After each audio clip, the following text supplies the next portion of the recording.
Más cuentos escritos en el exilio. La muchacha de La Guaira. El oficial tuvo razón al pensar que un asunto de tal naturaleza debía ser comunicado al capitán, pero el capitán no la tuvo cuando dijo las estúpidas palabras con que más o menos dejó cerrado el episodio. Esas palabras no tenían sentido. Veamos los hechos tal como se produjeron, y eso nos permitirá apreciar el caso en todos sus aspectos. El Trondheim de bandera panameña, aunque en verdad era un barco noruego, entró en La Guaira ese día a las 10 de la mañana.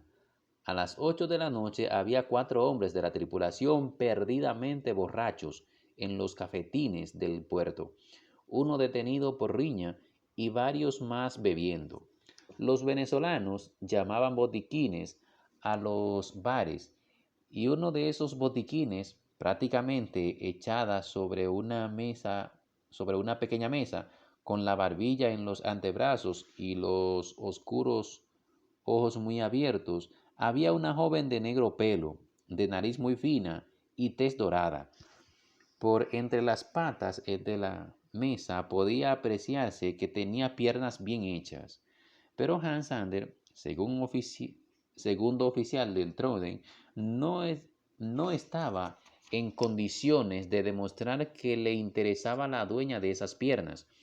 Contó 3 hombres de su barco bebiendo en ese botiquín, y él sabía que no tardaría en haber escándalo, y era a él a quien le tocaría después entenderse con el capitán del puerto, ver a los agentes de los armadores, al cónsul de Panamá y a quién sabe cuánta gentes más para obtener órdenes de libertad, pagar multas o enrolar nuevos tripulantes, si era el caso, todas las cuales podían ser consecuencias de esas beventinas desaforadas.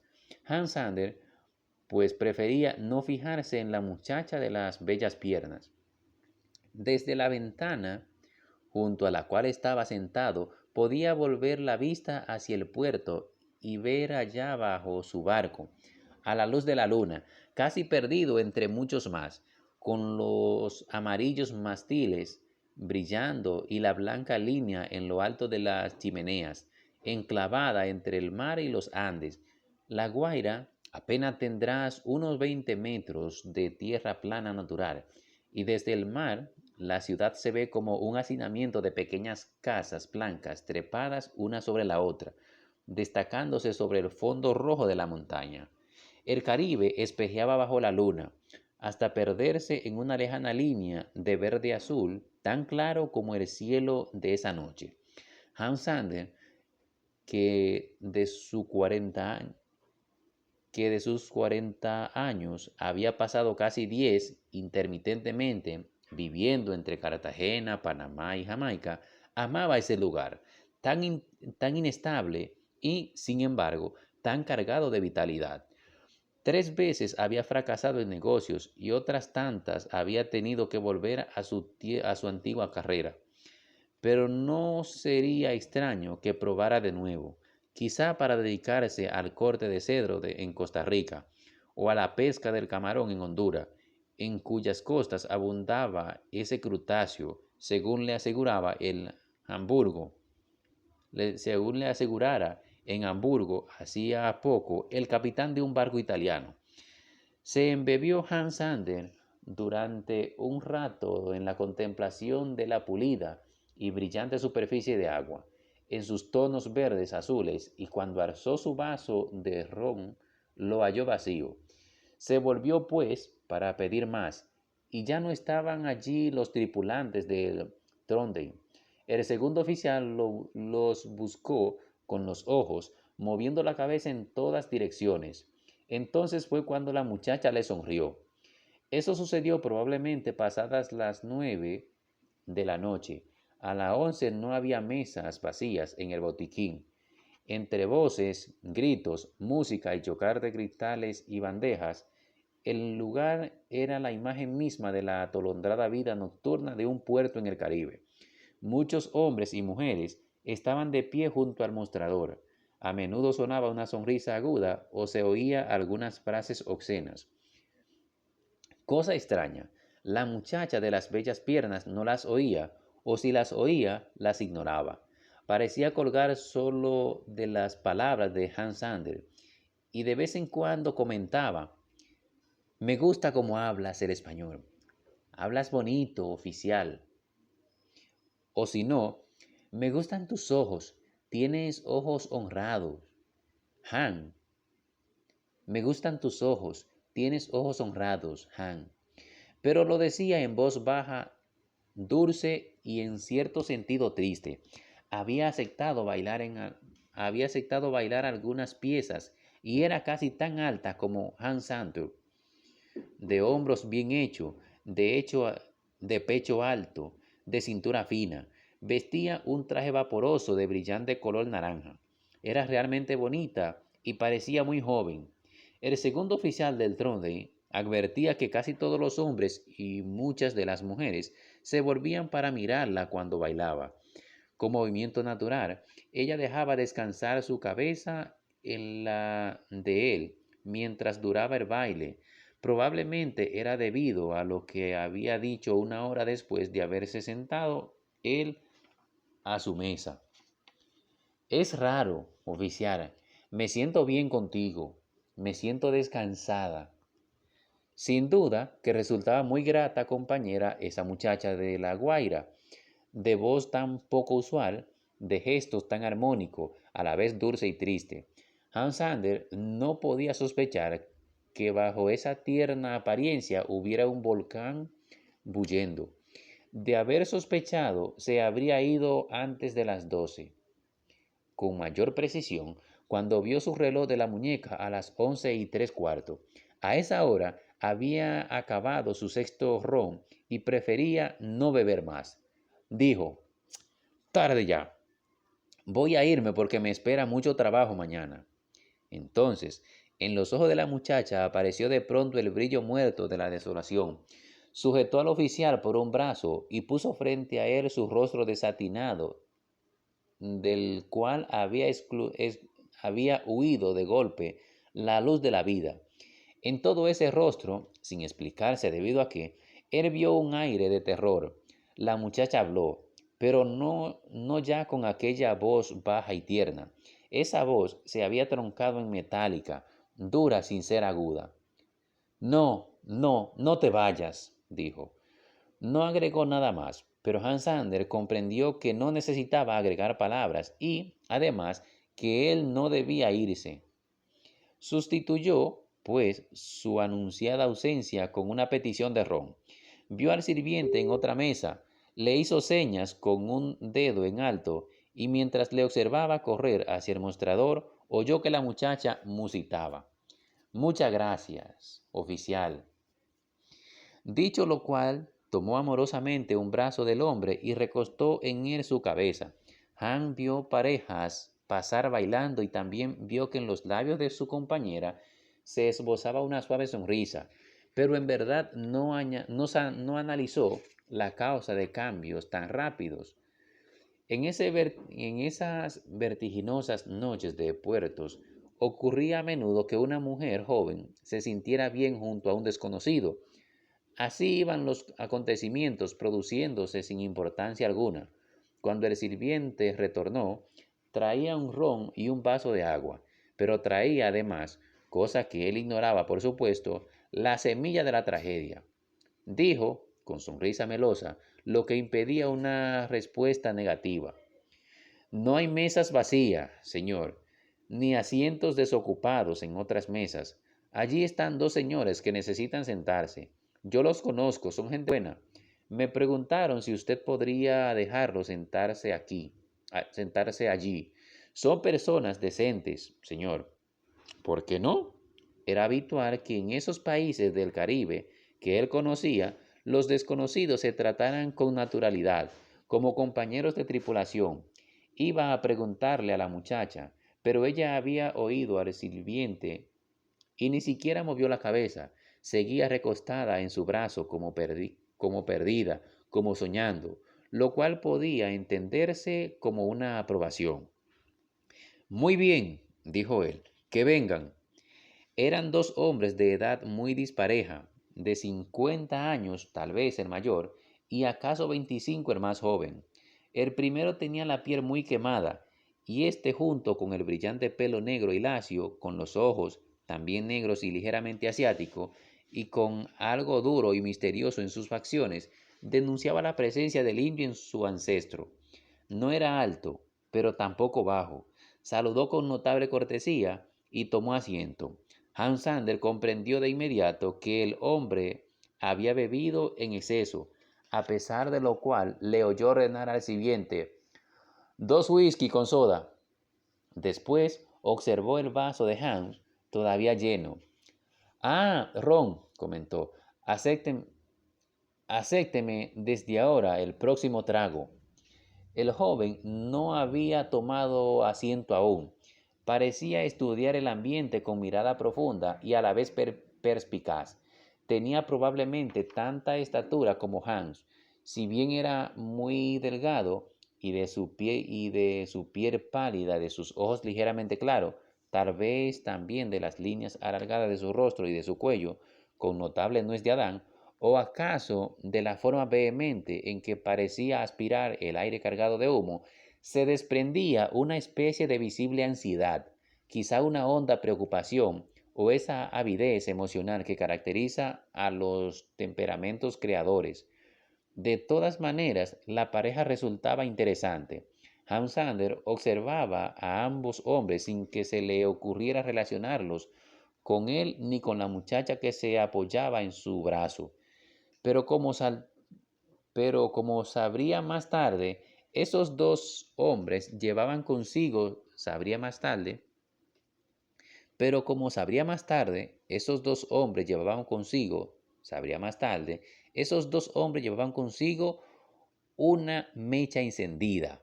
Cuando el joven se sentaba, el mayor estaba preguntando: «¿Americano?», con lo cual en realidad quería saber si Hans Sander era estadounidense. «No, noruego, aunque casi tan latino como ustedes», respondió. Hubo cierto cambio de frases, con más propiedad de complicado entre él y los dos hombres, pero la joven parecía no haberse enterado de que ahora había dos extraños sentados a la mesa. Seguía recostada en los brazos, y de pronto, como si hubiera estado acostumbrada a hacerlo desde hacía años, besó con exquisita suavidad el brazo del oficial. Seguía el bullicio, resonaba la música de los discos. En el pequeño salón se alzaban voces y risas, y los tres hombres hablaban cortésmente, presentándose entre sí, y ella actuaba como si se hallara a solas en la intimidad de una pequeña casa donde no viviera nadie más. Por vez primera, por vez primera en esa noche, Hans se sintió algo intrigado y se volvió a mirarla. ¿Le gustaba él tanto a ella o era que tenía una naturaleza de por sí amorosa? Cuando levantó los ojos, halló que el joven tenía la cabeza caída como quien se siente muy cansado o como quien está meditando con sobrehumana fuerza mental. La función del hombre, ¿cuál es? Eso es lo que no has podido explicarme. La función del hombre, ¿cuál es? Eso es lo que no has podido explicarme. Te has perdido en un bosque de palabra, pero has eludido responder, dijo de pronto dirigiéndose al mayor. Han observó que al hablar, la mirada de ese joven relampagueaba, y observó cuán pacientemente el otro, el mayor, parecía salir de un profundo sueño mientras daba vuelta a su vaso de whisky con soda. Empezó a hablar. «Perdone, señor. ¿Cómo dijo? Ah, sí, Trondheim. Sí, Trondheim. No, Sander. Señor Sander, mi amigo está interesado en algunas cosas que tal vez le aburran a usted. Lamento mucho que la escasez de mesas en este horrido lugar le obligue a oír cosas abstractas. Pero es el caso. Un hombrón de gran cabeza, que había estado bebiendo en la mesa contigua, fue a ponerse de pie en tal instante y cayó de bruces, golpeando el suelo de la violencia de un pilar de cemento. Al parecer, se hallaba totalmente ebrio. La muchacha alargó su fino cuello para verlo. Eso, sin duda, le interesaba más que la presencia de los dos extraños en su mesa. Él hablaba, el que hablaba calló durante un momento y volvió hacia el caído su rostro desdeñoso. Mi amigo, prosiguió, requiere una explicación. Mi amigo, prosiguió, requiere una explicación, o mejor aún, necesita una explicación. Él quiere averiguar cuál es la función del hombre sobre la tierra, lo cual, desde luego, implica saber cuál es la tierra en el universo. ¿No le parece a usted muy peregrina y muy fuera del lugar esta pretensión de mi amigo? ¿Por qué ha de estar fuera de lugar? Inquirió. Repentinamente apasionado, el segundo oficial de Trondheim. ¿Por qué ha de estarlo? Inquirió repentinamente apasionado el segundo oficial de Trondheim. Yo creo muy justo que él quiera saberlo. De súbito comprendió que el joven iba a serle simpático y que la manera de expresarse del mayor no le estaba gustando.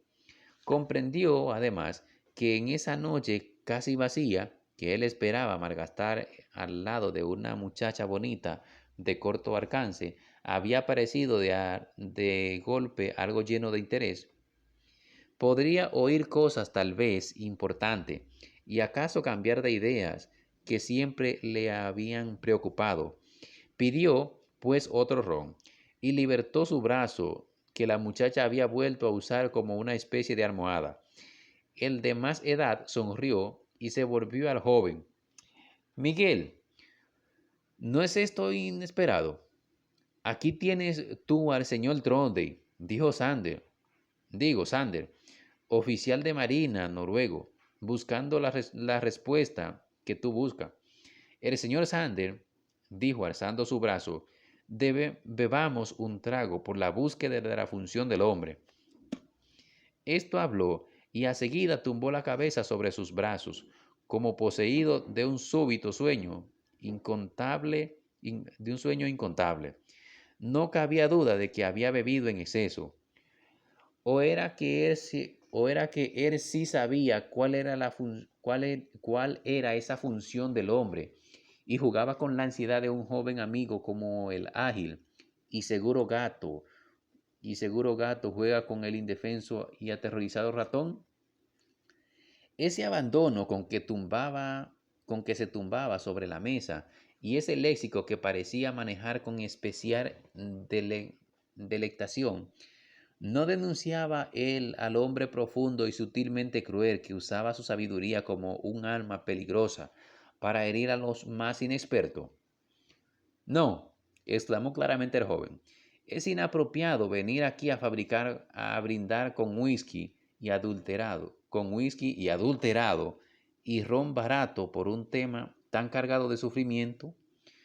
No es cosa de alza un vaso de alcohol por ello. No es cosa de alzar un vaso de alcohol por ello. En lugar como este, antro de prostitución. Me voy, aseguró levantándose. Entonces la muchacha pareció cobrar vida y miró a ese joven.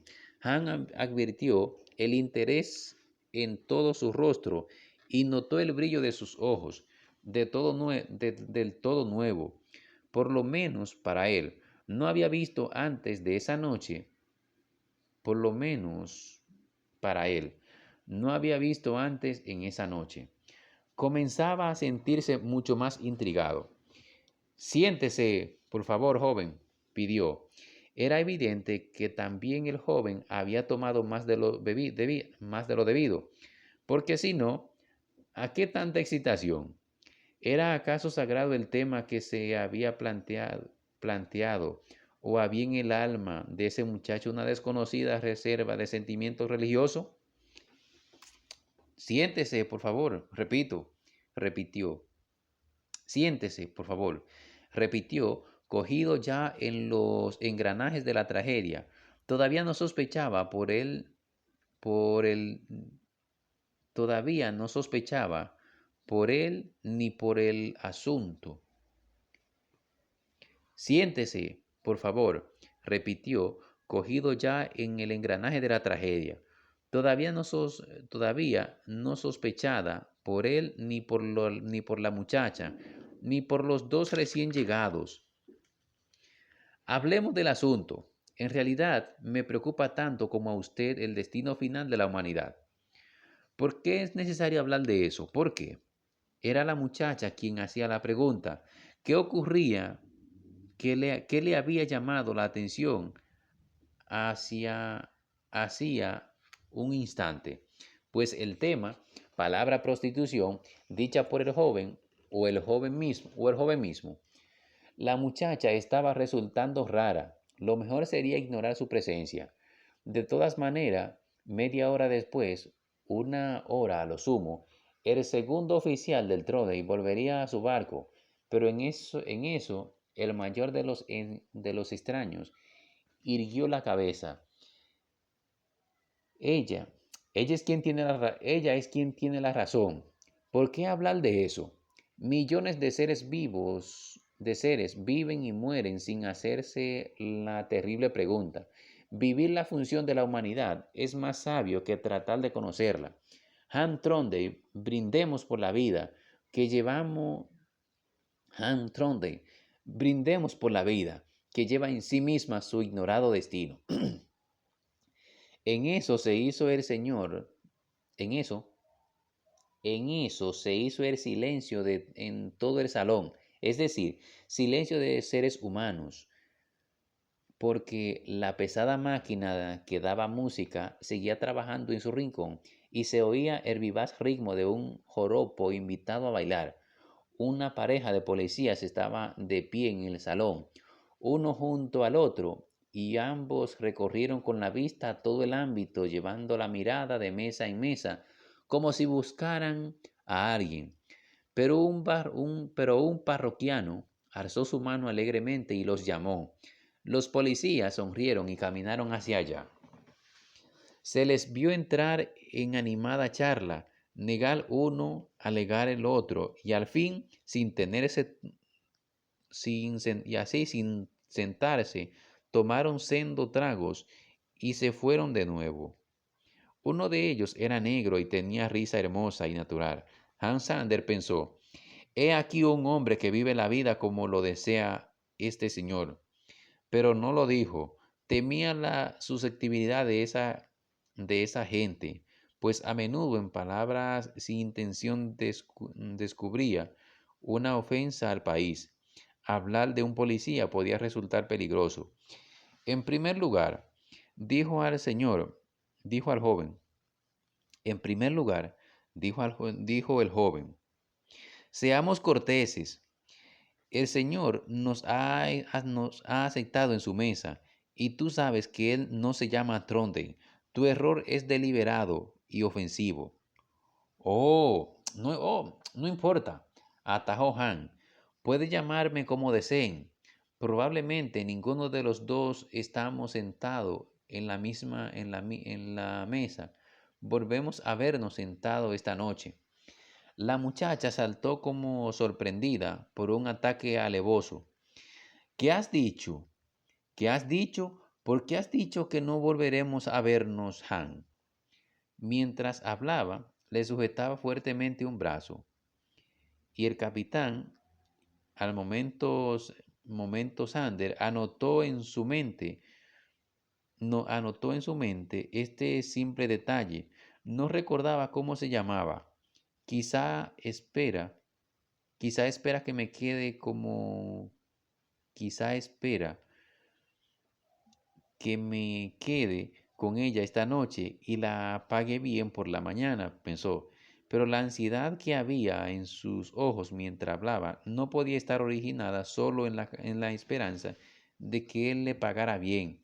Había algo más, había algo que por el momento él no podía determinar. Trató, sin embargo, de pasar por alto, cuanto se refería a esa muchacha, sobre todo en tal momento porque el mayor estaba hablando. La función del hombre, paf, paf, inquirió Miguel.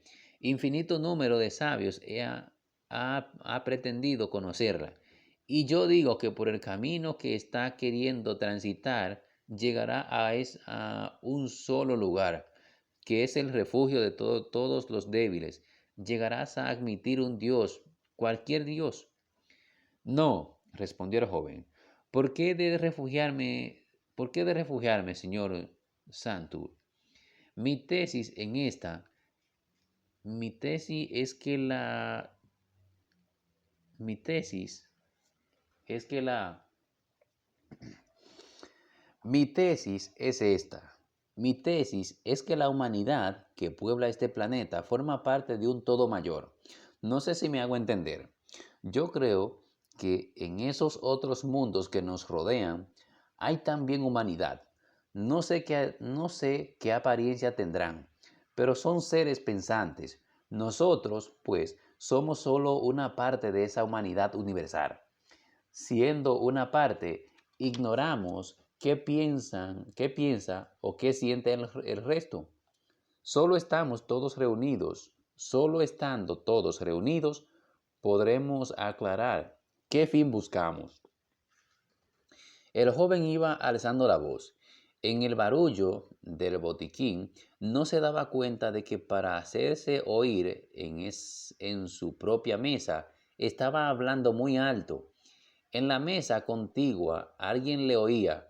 Había allí dos hombres y dos mujeres, a simple vista muy bebidos también. Y he aquí que uno de esos hombres se puso trabajosamente de pie y se encaminó a ellos. A buen ojo no pasaba de los 35 años y tenía aspecto de empleado, acaso de pequeño comerciante. Era muy oscuro, rechoncho, de espejuelos y nariz muy abierta. Usaba sombrero de fieltro. Se inclinó sobre el joven y apoyó un codo en la mesa. ¿Por qué le preocupa a usted la humanidad?, preguntó. Yo soy venezolano, latinoamericano, y lo que deseo saber es cuál es el destino nuestro, a dónde vamos. El hombre eructó. Hablaba con esfuerzo, aunque sin disparatar. Tenía los ojos turbios debido al alcohol, pero sin duda estaba dando salida a lo que llevaba en el corazón, y por eso se expresaba claramente. Hans Sander, tenía una vaga idea de lo que estaba ocurriendo en Venezuela, pero no lo sabía a fondo, por eso no pudo advertir cuánta crueldad había en las palabras con que el mayor de sus dos recientes amigos se dirigió al intruso. Dígame, señor, ¿cuál es a su juicio el destino de nuestro pueblo? ¿Cree usted que Rómulo Betancourt lo sabe mejor que uno de nosotros? El borracho miró torvamente y pareció haber recibido un golpe en la nuca. Señor, yo no sé si usted es un espía de la dictadura. No sé si es un sirviente de estos militares que están asesinando a lo mejor de Venezuela. Pero usted me ha preguntado y yo le contesto. Sí, Rómulo Betancourt lo sabe. Y ahora, si le parece, denúncieme. No dijo nada más, sino que a su juicio, muy dignamente, aunque apenas podía tener un en pie,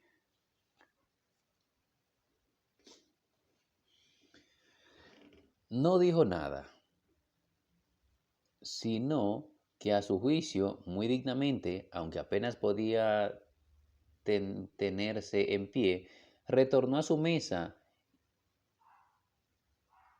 retornó a su mesa y se dejó caer en su silla como un bulto. Hans Sander anotó que de sus dos compañeros, el más joven se había quedado mudo, el otro sonreía. La muchacha parecía no hallarse allí. Con su codo en la mesa y la cabeza en la mano, miraba dulcemente al segundo oficial del Trondheim. No hay derecho, dijo el joven dirigiéndose al mayor. Si alguien ha oído, se ha desgraciado. Fue una provocación tuya. Por toda respuesta, el de más edad sonreía, pero en esa sonrisa había un resplandor siniestro, cosa que no, cosa, cosa que notó ciertamente Hans Sander. Ahora bien, Sander no estaba al tanto de lo que el extraño incidente significaba. Seguía pensando en la función de la humanidad y en lo que sobre ello había dicho el joven. De ahí que hablara como si nada hubiera sucedido. Argumentó: yo creo que el fin del hombre es ser feliz. La humanidad busca inconscientemente la felicidad. Entonces la muchacha saltó. Se hubiera dicho que nada oía, que no tenía interés en el tema. Y he aquí que al oír esas palabras interrumpió diciendo: sí, sí, la gente quiere ser feliz. Yo quiero ser feliz. Tú has dicho lo que yo siento, Han. En ese expresivo rostro suyo que el segundo oficial del Trode había visto cambiar tantas veces en pocas horas, parecía haberse producido de pronto una explosión de luz. Sus ojos resplandecían, gozosos y dulces, y dulce. Sonrisa ávida, sonrisa había dejado ser, sus ojos resplandecían gozosos, y la dulce sonrisa había dejado de ser triste. Los tres hombres se fijaron en ella. Era como si en ese instante hubiera descubierto que ella estaba allí, con ellos.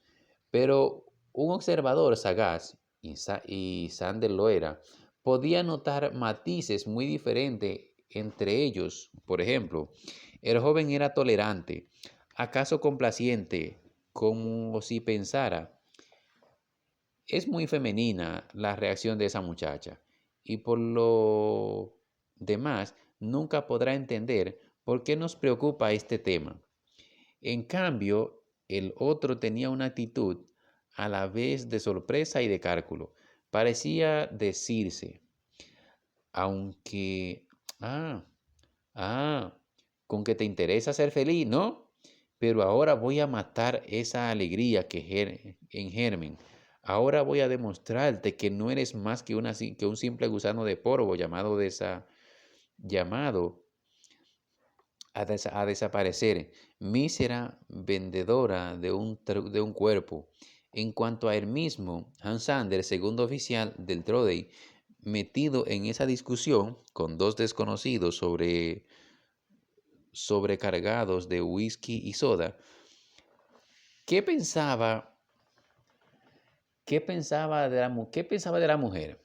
Pues pensaba: no es una muchacha común, se trata de una joven amorosa que de pronto, sin saber por qué, ha sentido que hay alguna filosofía de filosofía que justifica su vida, su natural sensualidad, sus aciertos y sus errores. Si dispusiera de tiempo, me gustaría saber quién es ella y por qué está aquí. Y a seguidas, por un fenómeno de traslación mental muy frecuente, a él se encontró pensando y a seguida por un fenómeno de traslación mental muy frecuente en él, se encontró pensando en que debía escribirle a aquel capitán italiano para que le diera más detalles sobre los camarones de Honduras.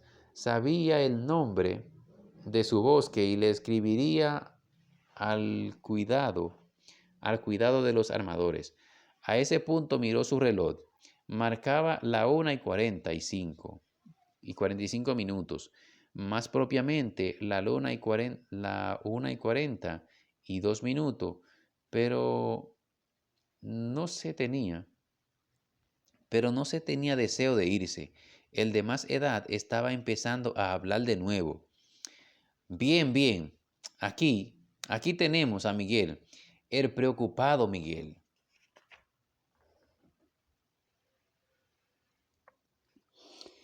En ese expresivo rostro suyo, que el segundo oficial de Trondheim había visto cambiar tantas veces en pocas horas, parecía haberse producido de pronto una explosión de luz. Sus ojos resplandecían, gozosos, y la dulce sonrisa había dejado de ser triste. Los tres hombres se fijaron en ella. Era como si en ese instante se hubiesen descubierto que ella estaba allí, hubieran descubierto que ella estaba allí con ellos. Pero un observador sagaz, y Hans Sander lo era, podía notar matices muy diferentes entre ellos. Por ejemplo, el joven era tolerante, era complaciente, como si pensara, es muy femenina la reacción de esa muchacha, y por lo demás nunca podrá entender por qué nos preocupa este tema. En cambio, el rostro tenía una actitud, en cambio, el otro tenía una actitud a la vez de sorpresa y de cálculo. Parecía decirse, con que te interesa ser feliz, ¿no? Pero ahora voy a matar esa alegría en germen. Ahora voy a demostrarte que no eres más que un simple gusano de polvo llamado a desaparecer, mísera vendedora de tu cuerpo. En cuanto a él mismo, Hans Sander, segundo oficial del Trode, metido en esa discusión con dos desconocidos sobrecargados de whisky soda, ¿qué pensaban de la mujer? Pues pensaban, no es una muchacha común, se trata de una alma amorosa que de pronto, sin saber por qué, ha sentido que hay una filosofía que justifica su vida, su natural sensualidad, sus aciertos y sus errores. Si dispusiera de tiempo, me gustaría saber quién es ella y por qué está aquí. Y a seguida, por un fenómeno de traslación mental muy frecuente en él, se encontró pensando en que debía escribirle a aquel capitán italiano para que le diera más detalles sobre los camarones de Honduras. Sabía el nombre de su buque y le escribiría al cuidado de los armadores. A ese punto miró su reloj, marcaba la 1:45, más propiamente la 1:42. Pero, pero no sentía deseo de irse. Él, de más edad, estaba empezando a hablar de nuevo. Bien, bien, aquí tenemos a Miguel, el preocupado Miguel, elaborando una tesis de amplitud universal. Yo supongo que tienes la esperanza, mi amigo, mi joven amigo, de que los platillos voladores sean realidad y de que en ellos estén acercándose a la Tierra una humanidad más avanzada que la nuestra, ¿no? Sí, puede ser, porque yo no... ¿Por qué no puede ser? Respondió Miguel. Ocurrió ya. Sucedió cuando los españoles llegaron a América. Para los indios americanos, las carabelas de los conquistadores eran tan inconcebibles como para nosotros los platillos y sus tripulantes tan extraños como los habitantes de Marte hoy. El otro, el otro sonreía. Miguel, dijo tornándose súbitamente serio y sujetando al joven por un hombro. No desbarres una tesis filosófica, no se defiende con argumentos absurdos. Estás hablando de lo que desearías que sucediera, no de nada que está sucediendo o que pueda. Científicamente, científicamente suceder mañana, o que pueda, científicamente, suceder mañana. A este punto ya la muchacha no estaba recostada en el brazo de Ham, soñando o simplemente descansando. Atendía a lo que se hablaba, oía con todo su ser, no besaba, no sonreía, vivía la discusión. Sus ojos se hallaban fijos en el hombro que hablaba, y así le vio volver su atención rápidamente hacia el oficial. En cuanto a usted, ¿sabe qué propugna? En cuanto a usted, ¿sabe qué propugna? Propugna el caos. ¿Por qué? ¿Qué es la felicidad? ¿Es o no la satisfacción de cada uno? La felicidad de los coroneles y los generales de Venezuela, de nuestra América, ¿en qué consisten si no es en derrocar gobiernos legítimos, esclavizar a sus pueblos, asesinar a sus mejores amigos, enriquecer y tener amantes? La felicidad de un criminal está en matar, la de un comerciante en acumular dinero. En el llamado Miguel Miró hacia la mesa vecina, pero ya allí no había nadie. Aquel borracho que se había acercado a hablarles hacía rato y al que sin duda le hubiera agradado oír a su compañero, no estaba, ni estaban las mujeres, ni el señor que bebía con él. Señor, yo no comprendo su punto de vista tan local ni tan actual, atajó Sanders. Y no debo juzgarlos a ustedes como pueblo. Yo creo que hay una norma de conducta general y que todos podemos llegar a conocerla y ejercerla. Sí, pero ¿cuándo? Porque es el caso que ya hay en Estados Unidos, una bomba de hidrógeno, y sin embargo todavía viven indios salvajes en nuestra selva.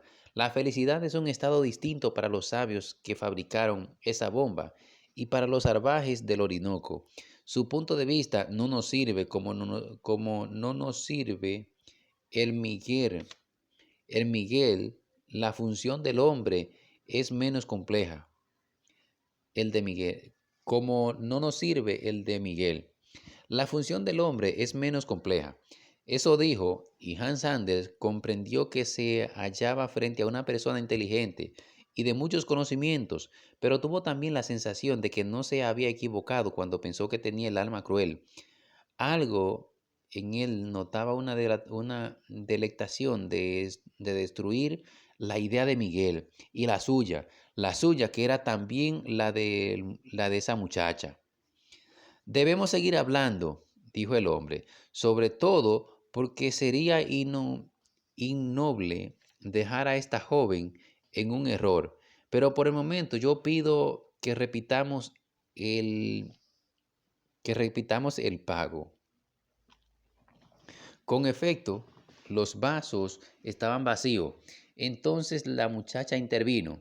Yo quiero beber también, dijo, lo cual aumentó la intriga del segundo oficial del Tolden, porque hasta ese momento ella había rechazado toda invitación, había bebido solo 2 Coca-Colas. En las largas horas que llevaban juntos. Ahora parecía haber despertado a la vida. Miguel pidió bebida. Ella prefirió ron, como Han. Se veía ya algunas mesas vacías, pero todavía sonaba la música y 3 o 4 parejas bailaban. Con su silla arrimada a la pared, un venezolano, un jovenzuelo, dormía. Llegó al sirviente.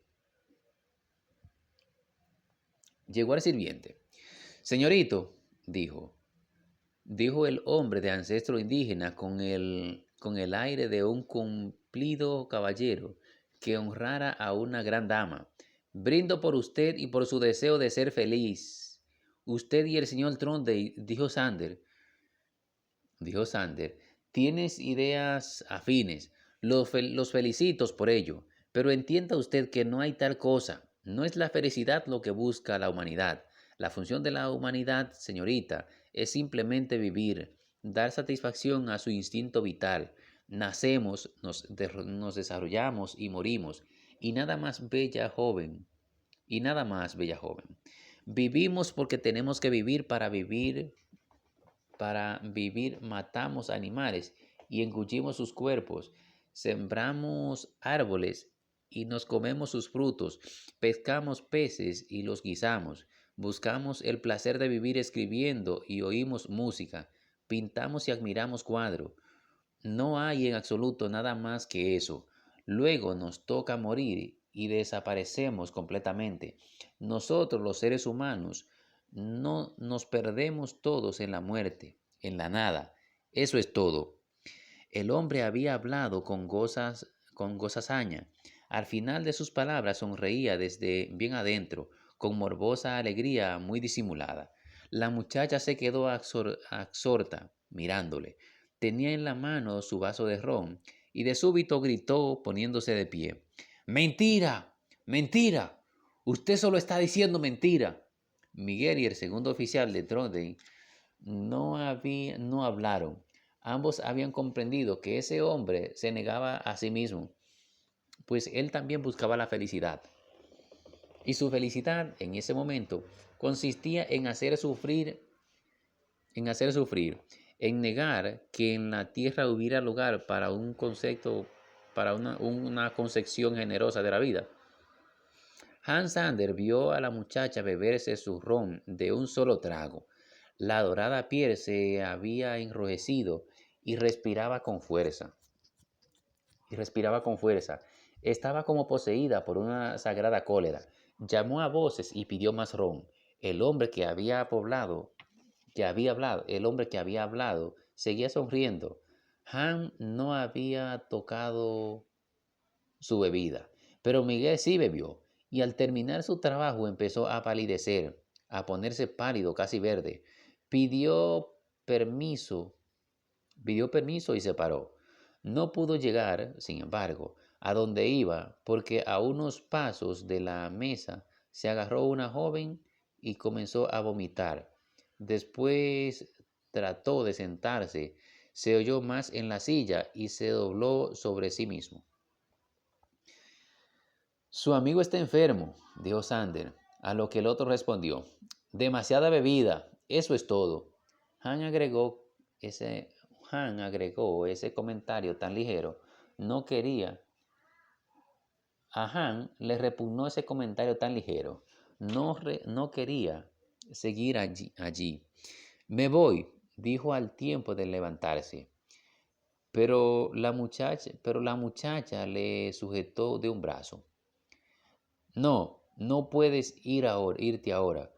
Yo no he pedido un trago. Además, quiero beber, necesito beber. Muy bien, pero no aquí, explicó Han. No, aquí no, en otro sitio, asitó ella. Y fue así como a las 2:30 de la mañana, todavía con una lupa resplandeciente que permitía ver unos por uno los techos de la Guajira bajo ellos. Hans Sander y su muchacha salieron al aire de la noche, en pos de un lugar donde no pierda la dura sonrisa de aquel hombre que había proclamado, entre grumos de alcohol, el triunfo del instinto vital sobre la tierra. Con la cabeza entre las rodillas, el joven seguía vomitando. El joven seguía vomitando. Todavía a esa hora nada realmente importante había sucedido, de manera que si Hans Sanders se hubiera ido a dormir entonces, o la tragedia no se habría producido, o él la hubiera ignorado, pero no tuvo voluntad para recogerse. Ya se hallaba atraído por la intrigante personalidad de la muchacha, por su cambiante naturaleza que había ido revelándose tan lentamente y que sin embargo podía entreverse como una verdad atractiva. Explica, explica eso. Eso explicaba que una hora más tarde estuvieran sentados a una tosca mesa de otro botiquín, un mísero saloncito situado en el camino del aeropuerto, atendido por una mestiza gorda y entrada en años, de cara adusta y perpetuo cigarrillo en la boca. Había allí 3 o 4 hombres del pueblo bebiendo cerveza, sin duda trasnochadores habituales, que miraban a la muchacha con ojos lascivos y hablaban entre risotadas. La muchacha había bebido sin parar. Hans Sander temía que se emborrachara, pues en la mente de esa compañera de una noche estaba produciéndose una obsesión, acaso algo parecido a los huracanes tropicales que cruzaban devastadores de tarde en tarde por ese mismo mar Caribe, que golpeaba sin cesar las orillas rocosas de la Guaira. de La Guaira. El hombre aquel había dicho: nosotros los seres humanos no perdemos, nos perdemos en la muerte, en la nada. Y esas palabras giraban sin tregua en el cerebro de la muchacha e iban formando allí un núcleo que arrastraba poco a poco todas sus ideas y sus emociones, como el núcleo del huracán arrastra, como el núcleo del huracán arrastra los vientos y los pones a girar en torno suyo. Y así, según lo entendía Han, porque a menudo, con mayor frecuencia, a medida que aumentaba el número de tragos que ingería, ella le sujetaba un brazo y mirándole con angustia y hasta con cierta expresión de terror en los ojos, preguntaba: ¿es verdad que nos perdemos en la muerte, Han? ¿Que nos perdemos en la nada? El hecho de que él respondiera negativamente no parecía hacerle efecto. Volvía al tema con obstinación creciendo. Yo tengo un lindo recuerdo, un solo recuerdo bonito en mi vida, Han, pero va a perderse, va a desaparecer cuando me muera. Mi recuerdo va a morir, Han, va a volverse nada también. Él comenzaba a sentirse cansado. El terrible calor del Caribe había sido durante todo el día más fuerte que nunca. Refrescó algo, refrescó algo durante la noche, cuando estaba allá arriba en el otro botiquín, pero ahora parecía haber vuelto y en verdad le abrumaba. La idea de ese recuerdo muriendo, desaparecieron de la nada, iba por, iba por momentos convirtiéndose en la cabeza de la muchacha en una especie de cantina, de cantinela, cantinela de borracho, lo cual desagradaba a Hans. Las caras de aquellos hombres que tenían ojos tan lascivos y risotadas y sus palabrotas le causaban disgusto como le disgustaba la torva faz de la gruesa dueña. Vamos, dijo angustiado. La muchacha no le contradijo, le miró con humildad, más propiamente con amorosa humildad. Él se había puesto de pie y ella se paró también. Era alta, de piel juvenil, bonita, de linda boca, de nariz fina, los ojos oscuros, de brillante pelo y corto. Y sin embargo, en tal momento parecía muy desafortunada, muy desamparada, y Han estaba seguro de que, no, de que inesperadamente se pondría a llorar. Salieron. Hasta la puerta se asomaron dos de aquellos hombres para verlo, y cuando doblaron la esquina, Han volvió el rostro. La gorda mestiza le seguía con los ojos. La mísera calleja se veían solitarias.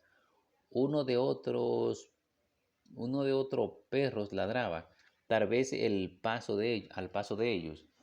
Y a la luz del farol y a la luz del farol había una pareja de policías.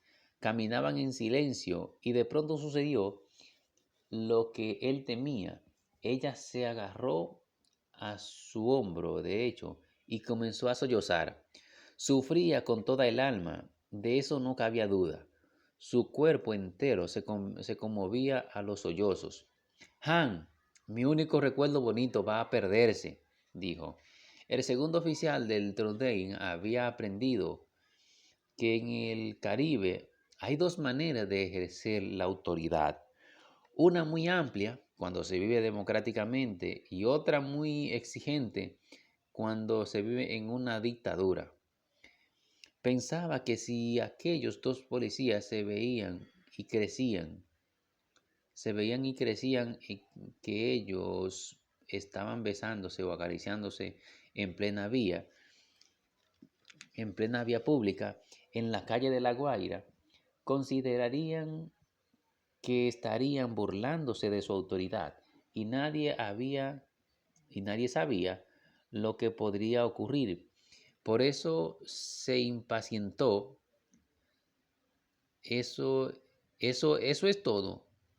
Eso es tonto, dijo, y nadie sabía lo que podría ocurrir. Por eso la guaira, la guaira consideraría que estarían burlándose de su autoridad y nadie sabía lo que podría ocurrir. Por eso se impacientó. Eso es tonto, dijo. Es tonto estar llorando por un recuerdo que no ha desaparecido aún. Creo que no está, creo que no estás ayudando.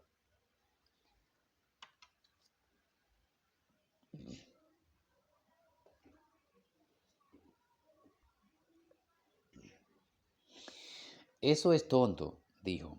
Es tonto estar llorando por un recuerdo que no ha desaparecido aún.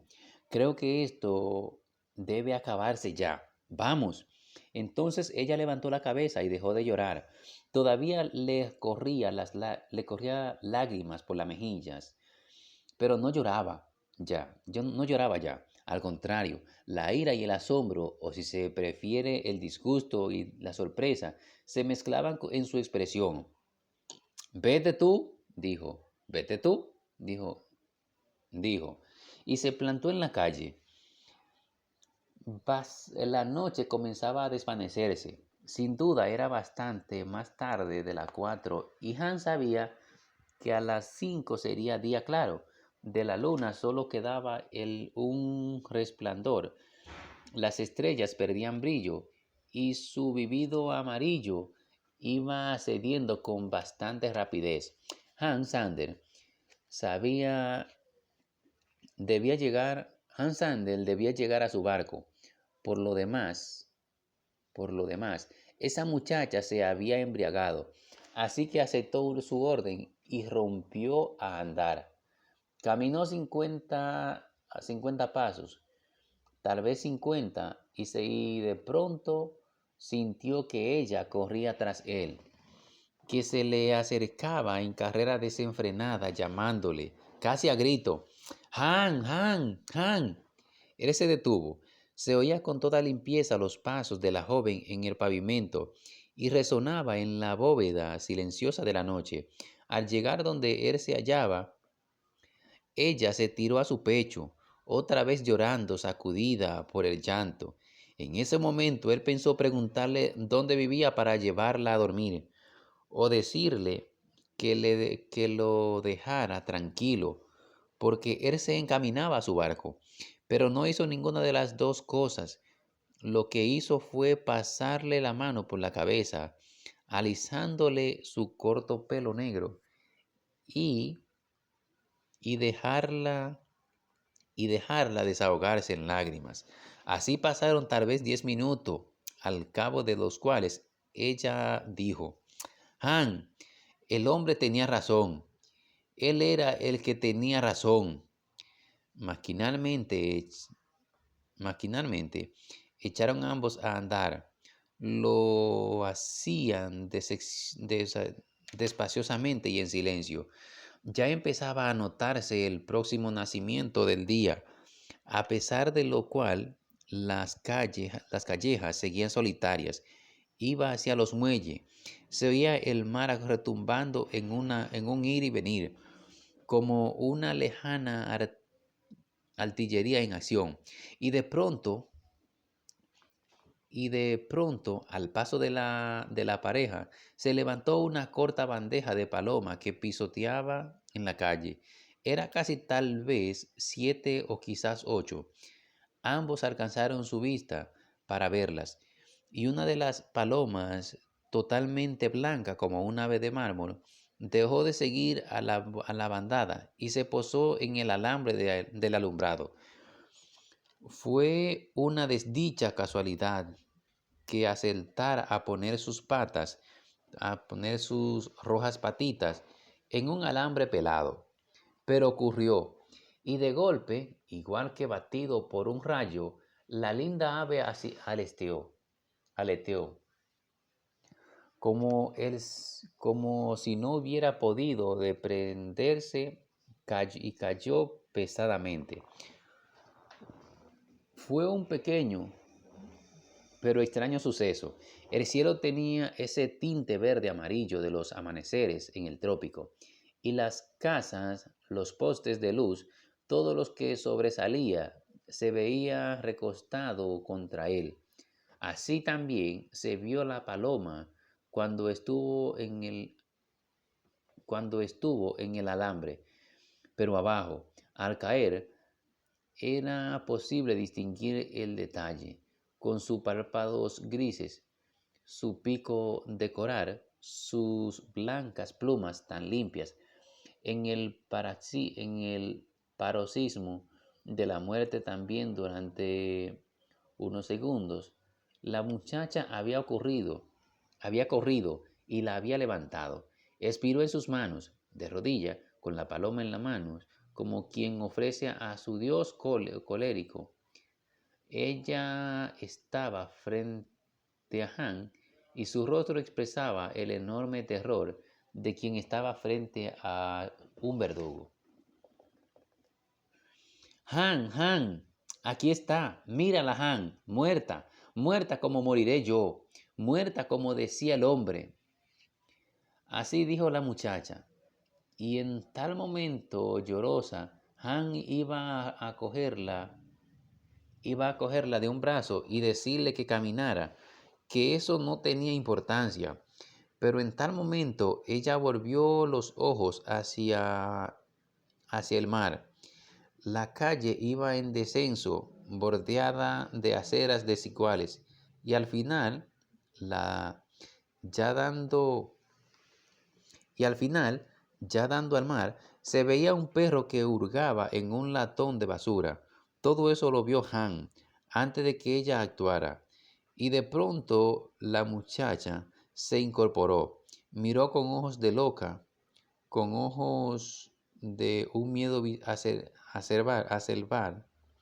de un miedo acerbar, irresistible, al hombre que escriba allí, frente a ella,